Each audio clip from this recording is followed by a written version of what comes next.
tinh muối bàn bay tinh muối bàn bay sức đây bông ô nàyកំពុងតែរងចាំប្រអប់ដាក់សម្ភារៈຂະຫນាត4 ត6និងຂະຫນាត3 ត5លើនេះខាងបងអូនមានចូលស្តុកវិញបងសម្រាប់ឱកាសស្តុកថ្មីនេះគឺមានការថែមជូនកាដូពិសេសសម្រាប់បងទិញទៅលើប្រអប់ដាក់សម្ភារៈຂະຫນាតណាមួយទទួលបានកែវទឹកនិងកូនសោចាក់មួយបងក៏ដូចជាការព្រីស្វាដឹកជញ្ជូន25ខែក្រុងដែរបង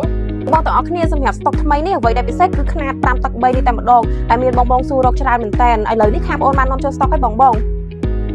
សម្រាប់ប្រអប់ដាក់សម្ភារៈដៃអ៊ីណុកខាងយើងខ្ញុំគឺជាប្រភេទអ៊ីណុក304ដែលមានកម្រាស់ 5C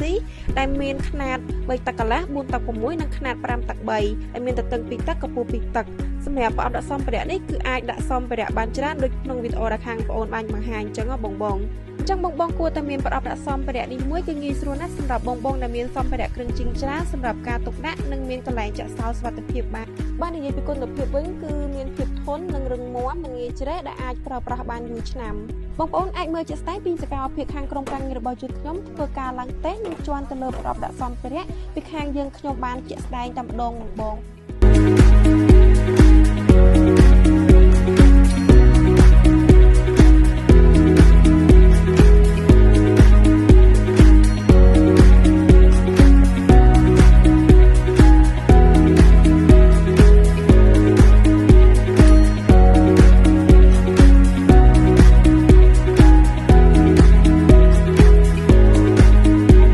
ការកំងប្រអប់ដាក់សម្ភារៈ brand មក Auto របស់យើងខ្ញុំបងអាចធ្វើការទំនាក់ទំនងតាមរយៈ Facebook Page ឬក៏តាមរយៈ Telegram ដែលបងអូនឃើញនៅខាងលើហើយអីវ៉ាន់ដែលចេញពីខាងបងអូនទៅមិនថាអីវ៉ាន់នៅតាមពេញឬក៏នៅតាមបណ្ដាខេត្តអីវ៉ាន់ទៅដល់ដៃចាំបងទូទាត់ជាមួយខាងក្រុមហ៊ុនដឹកជញ្ជូនសូមអរគុណសូមជម្រាបលា